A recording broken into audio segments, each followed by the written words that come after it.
무엇을 위해 수고하는가라는 제목으로 주의 말씀 함께 나누도록 하겠습니다. 세상에서 가장 불행한 사람은 가난한 사람이 아닙니다. 세상에서 가장 불행한 사람은 병든 사람도 아닙니다. 세상에서 가장 불행한 사람은 바로 희망이 없는 사람이 가장 불행한 사람인 것입니다. 희망이 있는 한 인생은 절대 불쌍하지 않습니다. 희망이 없는 사람은 죽고 희망이 있는 사람은 어떤 상황에 살아납니다. 절망은 인간을 죽이는 가장 무서운 독약이고 희망은 인간을 살리는 가장 뛰어난 명약이라는 사실입니다. 독일계 유태인 블루호라는 사람은 노동자로 살아왔고 천민으로 살아왔지만 평생 그분이 쓴 책이 한 권이 있습니다. 희망의 원리라는 책입니다. 블루호는 희망의 원리라는 책에서 희망을 5가지로 정의를 했습니다. 첫째, 인간은 빵을 먹고 사는 것이 아니라 본질적으로 희망을 먹고 산다라고 정의했습니다. 두 번째, 희망을 잃어버린 사람은 이미 삶 자체를 잃어버린 사람이다라고 정의를 했습니다. 세 번째, 희망이 힘이다. 희망이 없는 사람은 아무리 좋은 조건 속에서도 삶을 포기하지만 희망이 있는 사람은 어떤 최악의 상태에서도 반드시 극복하고 살아난다. 네 번째로, 희망은 그냥 주어지는 것이 아니라 배우고 훈련할 때 희망을 붙잡을 수 있다. 다섯 번째로, 희망은 인간을 인간답게 하고 행복을 약속해주는 보증수표다라고 말했습니다. 오늘 본문에 바울 사도는 지난주에 이어봤지만 바울이 이제 로마에 들어갔습니다. 로마에 들어가서 특별한 배려를 받아서 죄수들이 우글거리는 속에 집어넣은 게 아니고 별도로 한 공간을 세를 내서 기거하게 만들고 그리고 훈련된 로마 군인 하나를 붙여서 감시받도록 하게 배려해 주었습니다. 우리가 생각하게 되면은 미결수 재판을 받을 사람에게 좋은 장소가 있을 수가 없습니다. 바울은 재정적인 여유가 있는 사람도 아닙니다. 어떤 성경 본문에는 바울이 기거한 그 세를 얻는 것이 헛간이라고 했습니다. 허술한 장소란 소리입니다. 그리고 여러분 아시다시피 로마 군병들은 그렇게 죄수들을 함부로 허술하게 놔두지 않습니다. 도망갈까 봐서 쇠사슬에 자기 팔에 하나 매어놓고 죄수의 팔에 묶여놔서 쇠사슬을 연결해 놓습니다. 도망가지 못하도록. 지금 바울이 어떤 곳인지 아시겠죠? 헛간 같은 곳에서 한 손은 쇠사슬에 내 손에 있고 한 손은 그 자기를 지키는 군인의 손에 묶여있는 상태에 있는 겁니다. 그래도 별도로 있다는 것이 얼마나 좋고 면회할 수 있다는 게 얼마나 큰 특권인지 모르겠습니다. 한 2, 3일 동안은 로마 지역에 있는 그리스도인들을 만나서 접견한 다음에 바울이 한 행동은 그 로마 지역에 있는 유대인들, 자기 동족의 어르신들을 초청해다가 자기가 이렇게 된 상황을 상세하게 변호하는 내용이 오늘 본문의 17절에서 20절까지 본문입니다. 그 내용 속에 나는 한 번도 결례와 조상들이 전해진 풍속을 거스른 일이 없는 사람입니다. 그런데 오해가 있어서 고소 고발돼서 재판을 여러 차례 받았지만 그 로마 사람들이 엄격하게 재판을 했지만 자기는 무혐의가 됐습니다 라고 얘기했습니다. 그래서 풀려나려고 그러면 유대인들이 죽이려고 덤벼들기 때문에 어쩔 수 없이 황제에게 상소했습니다. 그러면서 나는 얼마든지 풀려날 수도 있고 이런 고생하지 않아도 됩니다. 그러나 내가 이렇게 쇠사슬에 매어서 이렇게 재판을 앞두고 있는 나의 본래 이유는 하면서 20절에 아주 중요한 말을 합니다. 성경을 가지신 분들은 20절을 꼭 좀 보시면 좋겠습니다. 같이 한번 읽겠습니다. 이런 까닭으로 나는 여러분을 뵙고 말씀드리려고 여러분을 오시라고 청한 것입니다. 내가 이렇게 밑줄 치십시오. 내가 이렇게 쇠사슬에 매어 있는 것은 이스라엘의 소망 때문입니다. 이 부분을 꼭 좀 언더라인 하셔야 오늘 제 설교를 제대로 듣게 될 겁니다. 다시 읽겠습니다. 내가 이렇게 쇠사슬에 매어 있는 것은 이스라엘의 소망 때문입니다. 여기 소망은 영어 성경에서 호프입니다. 호프. 여러분들이 말할 희망입니다. 다시 말하면 내가 이렇게 쇠사슬에 매어 있는 것은 이스라엘이 생각하는 희망 때문이라고 말하고 있습니다. 여기서 이스라엘의 희망이라고 하는 단어를 한번 생각해 보면은 이스라엘 사람들에게 누구나 갖는 대망의 희망이 있었습니다. 그 바로 메시아입니다. 그런데 왜 같은 민족인 유대인들과 같은 민족인 바울과 그렇게 죽이려는 갈등이 있었을까는 딱 한 가지 때문에 그렇습니다. 메시아관이 다르다고 하는 겁니다. 유대인들은 메시아 그러면 뭘 생각했냐면 하나님의 택한 선민으로 살아가는데 저 강대국 로마에게 잡혀가지고 주권을 상실하고 경제권을 상실하고 비참하게 사는 게 너무 힘든 거예요. 그래서 그 유대인들에게 유일한 소망은 저 강대국 로마를 박살내버릴 수 있는 메시아가 나타나는 겁니다. 그래서 그 유대인들의 희망하는 메시아는 로마 형제를 압도하는 백말 타고는 불사조 같은 메시아를 기다리고 있는 겁니다. 그래서 우리 조상 야훼 하나님이 보내는 메시아가 와야만 저것들을 박살내고 우리 주권 회복되고 경제 회복되고 우리 잘 살 수 있다. 이게 바로 유대인들이 갈망하는 희망, 바로 메시아였습니다. 그런데 어느 날 나사렛이라는 시골 동네 출신인 예수라는 작자가 태어나더니 사람들이 저 예수를 메시아라고 쫓아다니니까 그게 싫은 겁니다. 유대인들 머릿속에는 상상할 수 없는 모습인 겁니다. 어떻게 인간에게 고난을 당해 죽어버리고 죽은 지 살면 살아났다고 그러고 또 다시 오신다고 그러고 그들 말로는 귀신 신나라 까먹는 소리를 하고 있는 그 그리스도인들이 용납이 안 되는 겁니다. 다시 말하면 유대인들이 소망하는 메시아에 대한 모독이었습니다. 그런 예수를 메시아라고 주장하는 인간은 반드시 제거돼야 할 유대인의 공동의 적이었습니다. 메시아를 모독하고 백성을 미혹하는 사기꾼에 지나지 않은 저 예수쟁이들을 다 없애는 것이 유대인들의 유일한 목표가 되어버렸습니다. 왜냐하면 자기들이 생각하는 메시아가 달랐기 때문에 그렇습니다.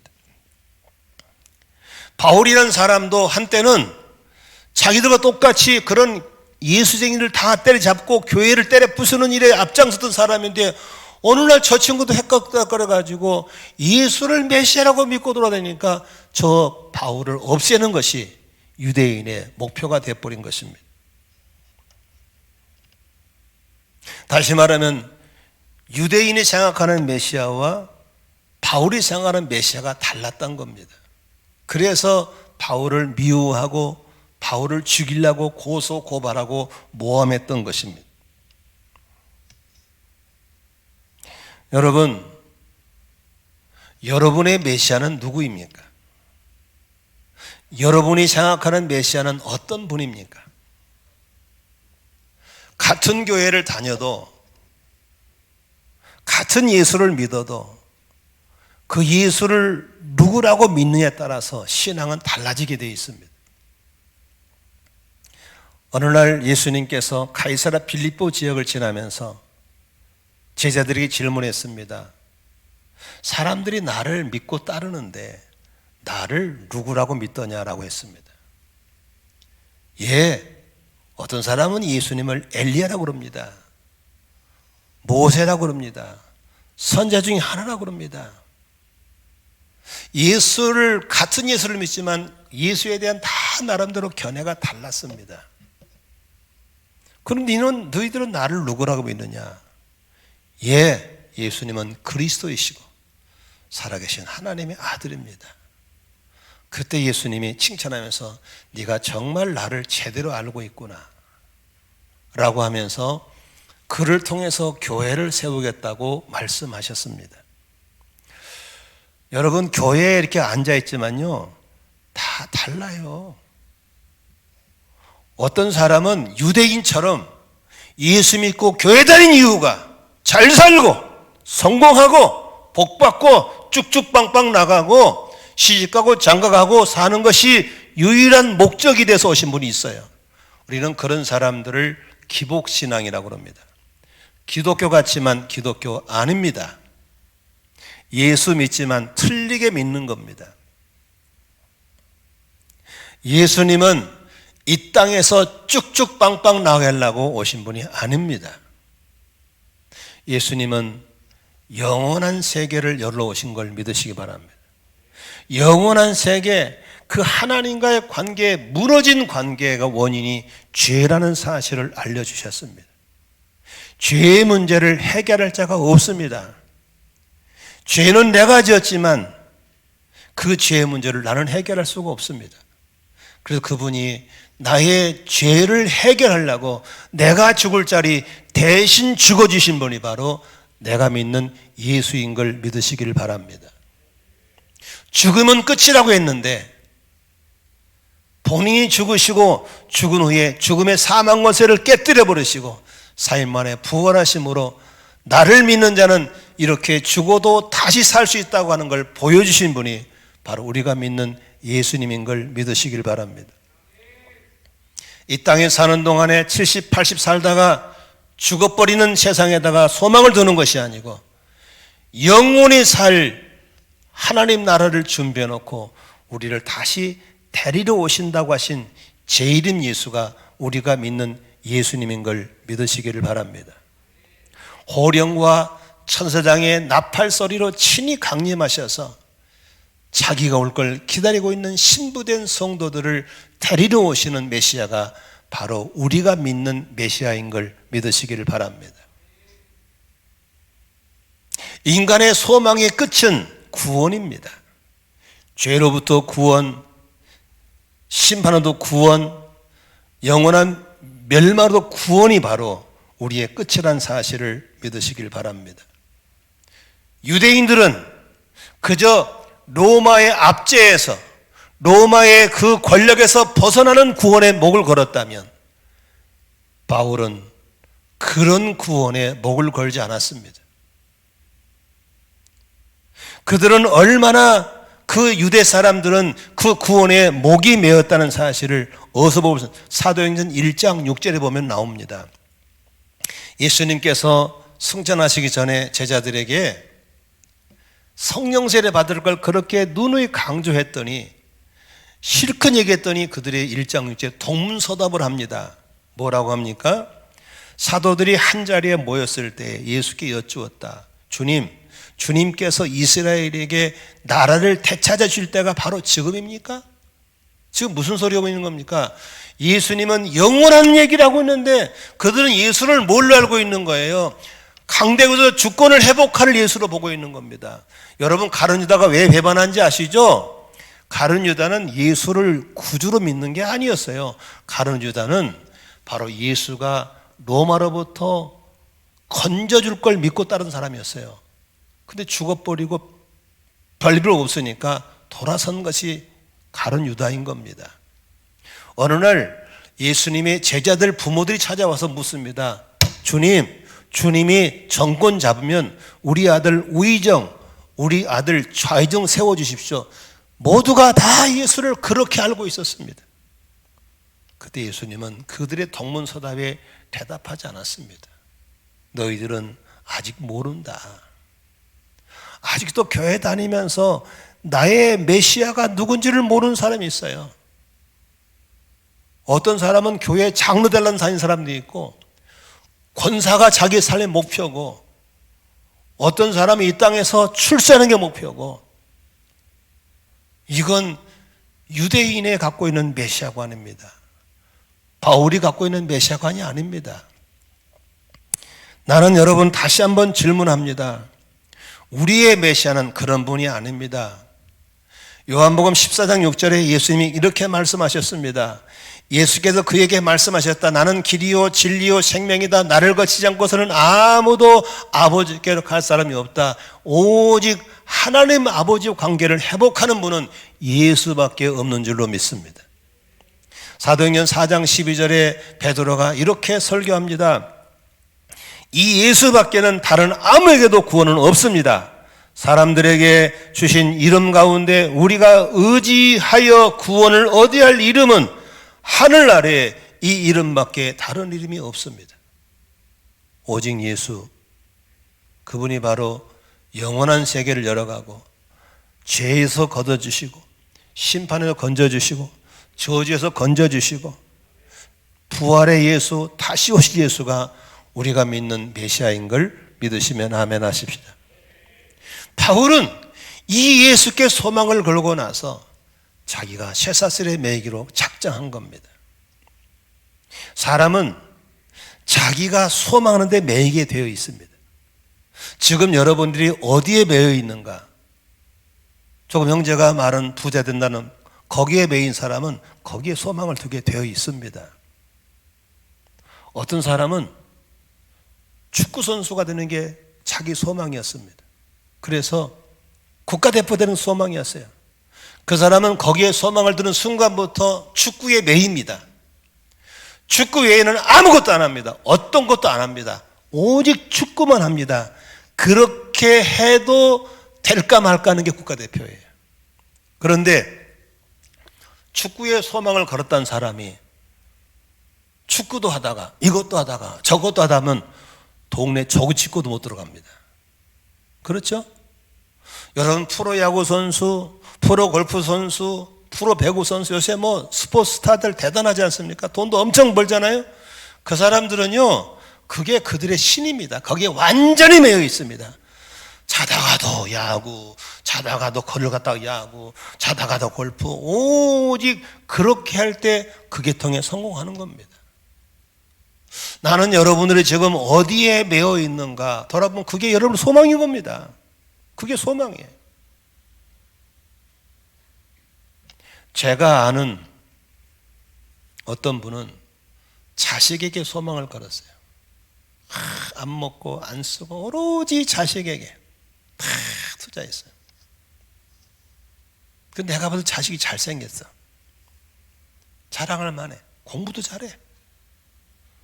그래가지고 탈탈 골라서 또 이쁜 섹시도 얻었어. 며느리 얻었어.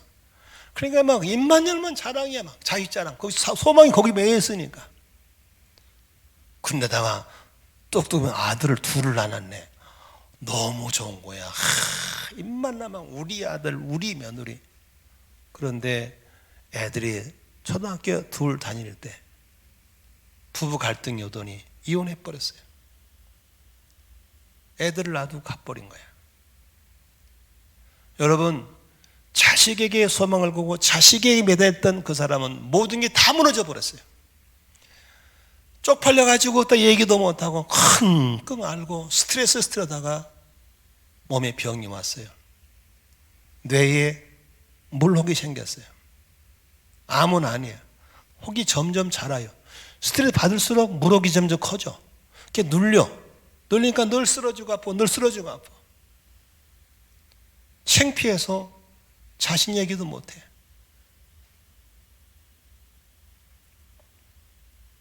어떤 사람은 출세하는 게 소망이야.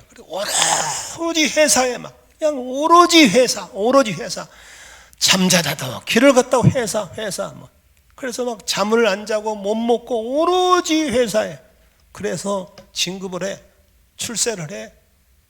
그래서 좋은 차도 타. 임원도 됐어. 근데 어느 날 회사가 부도나 버려. 와르르 싹 무너져 버려. 갈 데가 없어요.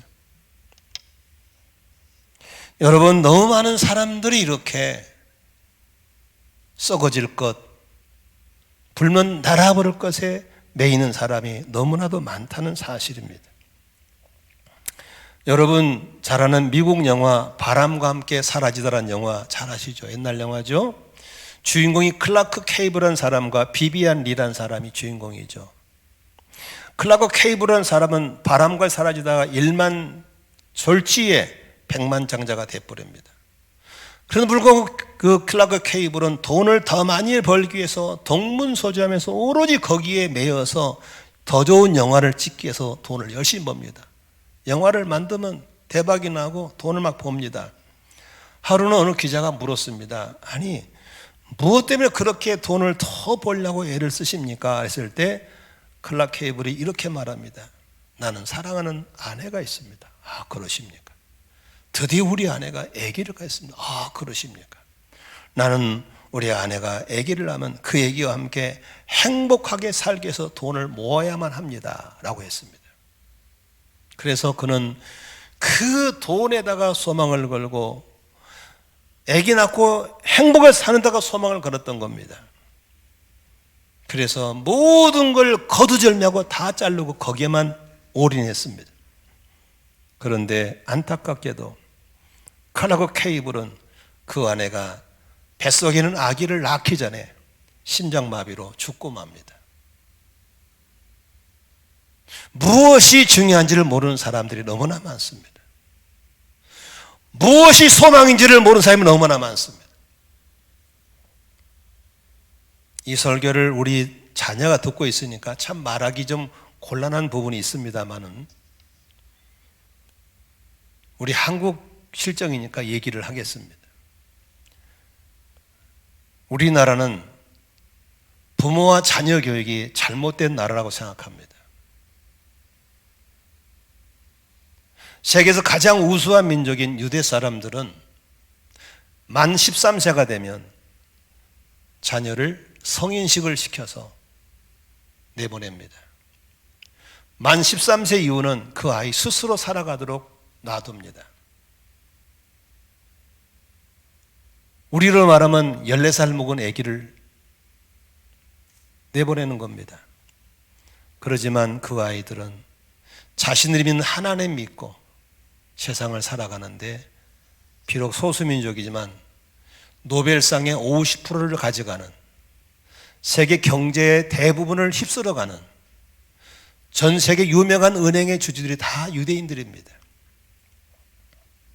유럽 가보면은 만 20세가 되면은 성인식을 해줍니다.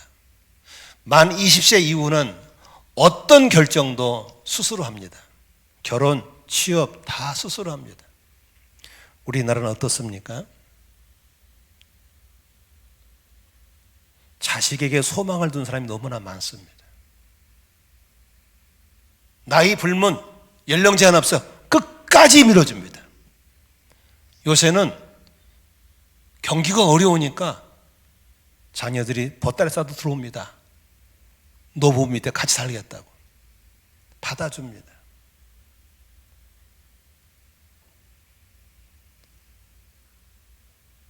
여러분, 우리의 소망을 어디에 두는가? 그게 매이게 되어 있습니다. 돈의 소망을 사는 돈에 매이게 되어 있고,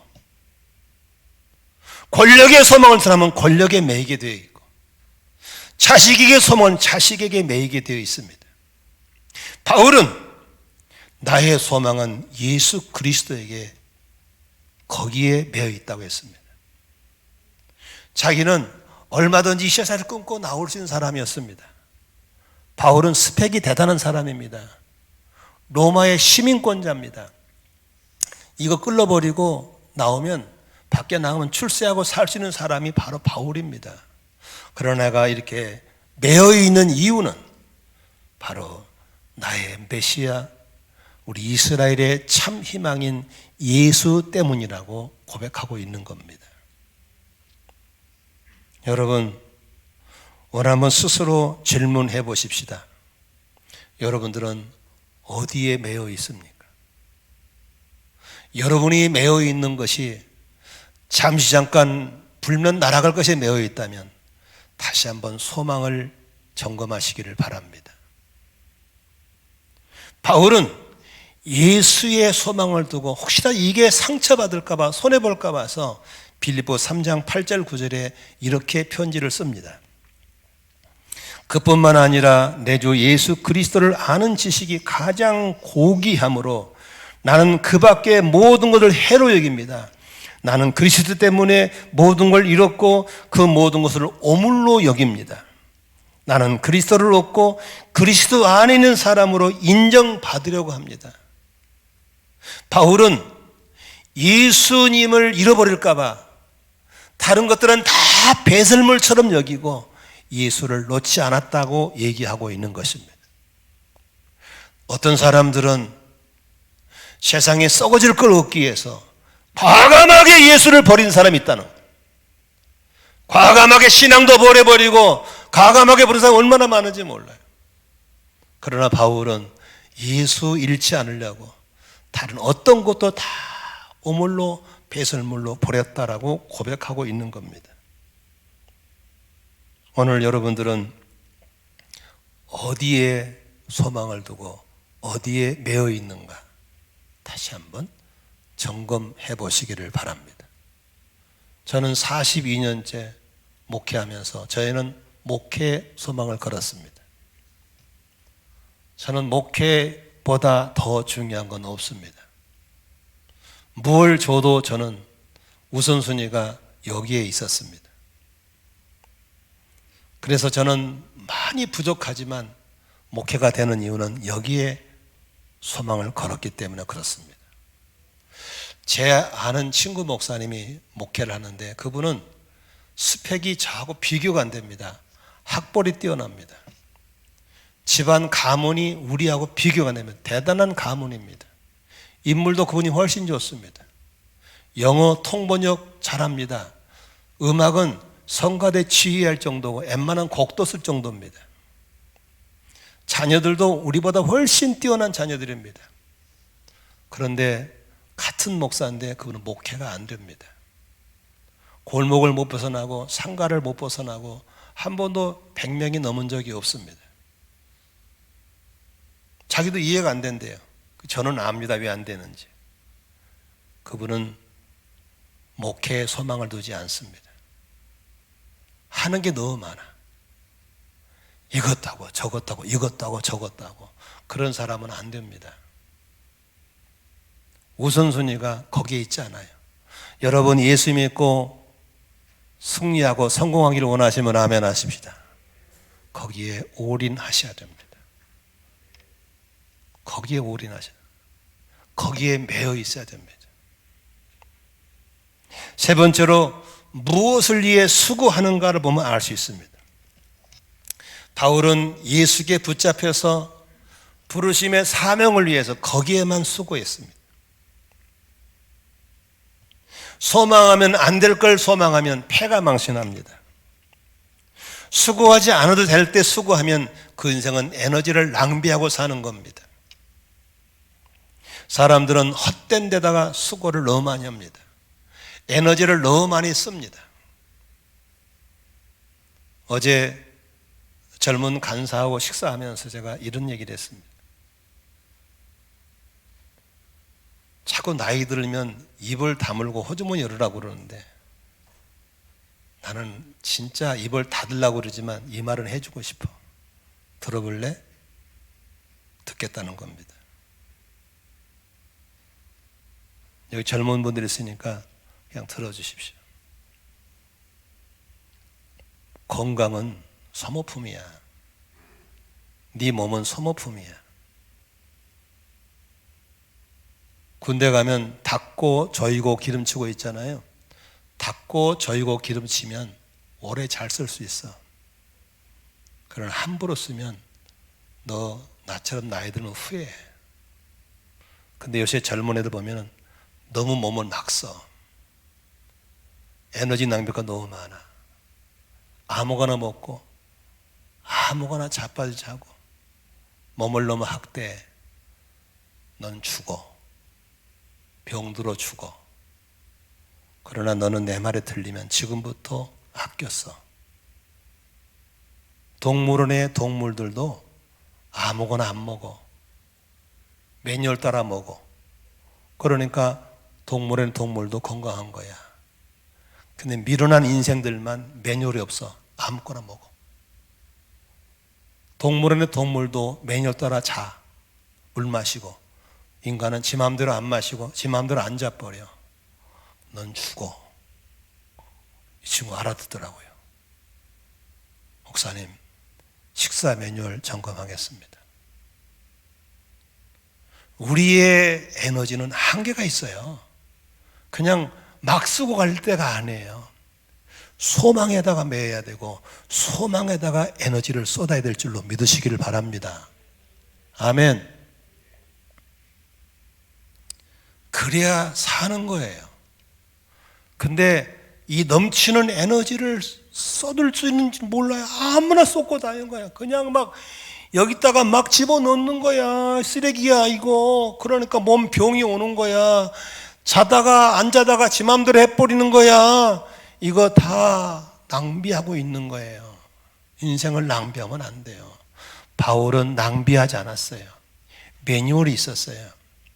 예수 외에는 수고하지 않았어요. 우리는 영으로 시작하다가 육으로 마친 사우랑이 돼서는 안 될 줄로 믿습니다. 아멘.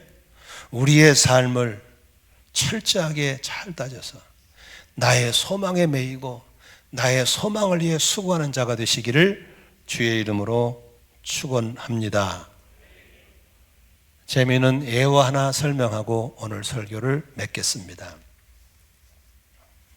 어떤 목사님의 예화인데요. 목사님이 이렇게 소그룹 목장 모임에 초청을 받아 갔답니다. 갔는데 한 15명 정도 모이는 모임인데 소위 자수성가했던 나이 많은 지긋한 어른이 자기 인생을 간증하더랍니다. 자기는 일사후퇴 때 흥남부두에서 피난한 얘기를 하면서 피난을 땅 자기가 5살 먹었답니다. 메로딕스 빅토리아호라는 배를 운전했던 레루라는 선장이 있었죠. 여러분, 그 흥남부두에 군수물자를 싣고 빨리 철수를 해야 될 사명을 받은 선장은 언제 죽을지 모르는 그 수많은 피난민을 놔두고 군수물자를 싣고 올 수가 없어서 25만 톤이나 되는 군수물자를 바다에 던져버리고 거기에 상부 지시를 거절한 채 14,000명의 피난민을 태웠다는 겁니다. 이게 전 세계 기네스북에 있습니다. 한 배에 14,000명을 태운 기네스북에 오른 겁니다. 그때 그 14,000명 가운데 5살 먹은 자신이 거기 탄 겁니다. 국제시장이 한 스토리 같죠? 그랬는데 12월 23일 날 탔었는데 이틀간 항해를 해서 12월 25일 날 경남 거제도 장승포항에 도착합니다. 그래서 거제도 사람들이 그 14,000명의 피난민들을 받아줍니다. 여러분, 거제도가 참 잘 살고 있거든요. 우리나라 굉장히 지혜평 높습니다. 왜 그런지 아시죠? 그런 피난민을 받아줬기 때문에 하나님 복을 주신 걸 믿으시길 바랍니다. 그래서 그 5살 때 배에서 힘들었던 걸 다 기억하고 있는 거예요. 그러면서 이렇게 내가 힘든 고비를 이겨낸 내가 나를 살려준 하나님 붙잡고 이렇게 외국을 다니면서 무역도 하고 살면서 이렇게 잘 살겠다는 간증을 했을 때 거기에 참석했던 우리 허동춘 성도님 같은 80살 잡수신 한 분이 일어나서 저도 간증하겠다고 80살 먹은 할아버지가 간증을 합니다. 뭐라고 간증하냐면 저는 6월 25일 전쟁이 났을 때 사흘 만에 서울 수도까지 공산당이 밀고 들어왔습니다. 폭탄이 터지고 비행기가 나르고 난리 났을 때 우리 아버지는 38살이었고 자기는 12살이었다고 합니다. 풍전등화와 같은 가운데 있을 때 우리 아버지는 예수 믿는 신앙의 독실한 분이었는데 가족들을 모아놓고 가정예배를 드리면서 부른 찬송이 549장 내 주여 뜻대로 행하시옵소서였다는 거예요. 그 찬송을 부르고 어떻게 할 수가 없는 상황 속에서 아버지가 자녀들이 간절히 기도하면서 하나님 뜻대로 하십시오. 기도하고 가정예배를 마쳤는데 그날 밤에 폭탄이 집에 터져가지고 떨어져서 아버지가 돌아가신 겁니다.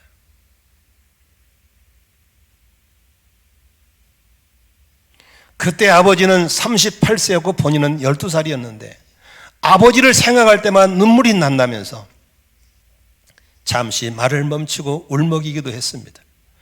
그 교훈이 만 80년 인생을 살아오는 동안에 때로 당신이 삶의 정상 궤도를 벗어날 위기도 있었지만 1950년 6월 27일 밤 내 주여 뜻대로 행하시옵소서를 부르시던 아버지를 생각하면 언제나 주님을 향해 돌아갈 수 있었다고 말하는 것입니다.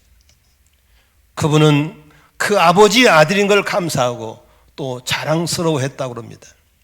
인생 말년에 접어든 80세 아들이 68년 전에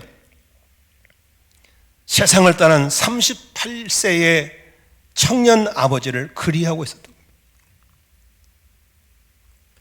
그 아버지는 아들에게 세상의 부귀영화를 물려주지 못했지만 오히려 38세의 젊은 나이로 포탄에 맞아 하루아침에 세상을 떠난 아버지는 12살밖에 되지 않는 아들에게 가난을 유산으로 물려줬지만 그런데도 80세의 아들이 38세의 청년 아버지를 그리워하는 것은 그 젊은 아버지가 세상의 부귀영화보다도 더 귀한 죽음의 절망 속에서도 예수 그리스도만을 소망으로 삼고 내 주여 뜻대로 행하라고 기도하는 그 아버지의 신앙을 아들이 이어받은 겁니다. 80년을 살아오면서 때로 삶이 흔들릴 때 있었지만 1950년 6월 27일 날 그 절망 속에서도 가족들을 데리고 소망 대신 예수 그리스도를 찬송하다가 부름받은 아버지의 신앙을 아들은 유산으로 물려받은 줄로 믿습니다. 38세의 청년 아버지의 세상을 떠나면서 12살 아들 어린에게 심어준 예수 그리스도, 소망 예수, 그 아들의 손목에 예수를 메어놓고 아버지는 가신 줄로 믿습니다. 소망의 대상은 우리를 묶어두게 되어 있습니다. 소망의 대상 앞에 우리는 수고하게 되어 있습니다. 오늘날 여러분은 어디에 묶여 있는지를 다시 한번 점검해 보시기를 바랍니다. 여러분들의 삶의 24시간을 어디에 많이 수고하고 있는지 한 번 정도 점검해 보셔서 짝퉁신앙, 기복신앙, 주님이 오시면 다 불에 태워질 쓰레기 인생이 아니라 불이 와도 타지 않는 그런 아름다운 신앙으로 남을 수 있기를 주의 이름으로 축원합니다. 죄와 올매의 죽음에서 우리를 살리기 위해서 당신 자신을 십자가의 제물로 죽임당하신 예수, 그리고 3일 만에 다시 죽음을 깨고 부활하신 예수, 언제 어디서나 우리와 함께 하시는 예수 그리스도, 그리고 다시 오시겠다고 약속하신 예수 그리스도, 우리의 소망 되시기를 주의 이름으로 축원합니다. 그 예수, 거기에 매이는 겁니다. 그 예수, 거기 때문에 수고하는 겁니다. 무엇을 위해 수고하는가? 자신의 소망이 무엇인가를 점검해보는 시간 되시기를 바랍니다. 내일은 나의 것이 아닙니다. 내가 매여 있는 것이 이 땅에 썩어진 것이라면 여러분들은 인생을 반드시 후회할 겁니다. 땅의 것 썩어져 없어질 것 소망을 두는 자는 반드시 후회하게 되어 있습니다. 영원한 것을 위해서 순간을 포기해가는 지혜로운 자가 되시기를 주의 이름으로 축원합니다. 저는 어제 우리 네 식구가 식사를 하면서 우리 아이들이 저에 대해서 많이 위로를 해주고 격려를 보면서 감사했습니다. 이 아이들의 신앙이 바르게 박혔구나. 감사하구나. 목회자 자녀로서 아이들에게 세상 것은 물려주지도 못했지만 신앙을 물려줬구나. 그래서 감사했습니다. 38살 청년 아버지가 떠나면서 아들에게 메어준 소망 예수, 68년이 지나도 청년 아버지를 그리워하고 있는 80세의 아들을 보면서 여러분은 자식들에게 뭘 심어주고 있습니까? 청년 여러분, 여러분의 삶의 매뉴얼이 있습니까? 이렇게 젊다고 함부로 살면 나중에 후회합니다. 젊다고 건강 함부로 쓰면 나중에 후회합니다. 그분 때문에 나의 삶에 희망이 있고 그분에 매여 있는 것이 나의 만족이고 위로가 되고 그분을 위해 수고하는 것이 가장 복되다는 사실을 기억하면서 이제 우리가 이 믿음의 길을 걸어갈 수 있기를 주의 이름으로 축원합니다. 잊지 마십시오. 메시아와간이 다르신 분들 우리를 핍박할 겁니다. 그러나 우리는 그들의 핍박에 동요되지 말고 오늘도 우리의 유일한 소망 되신 예수 그리스도 거기에 매여서 영혼을 구원하고 제자를 만들고 주님의 나라를 세워나가는 하나님의 나라를 위해서 오늘도 메인자가 되시길 바라고 수고한 자가 되시기를 주의 이름으로 축원합니다. 축원합니다. 기도하겠습니다.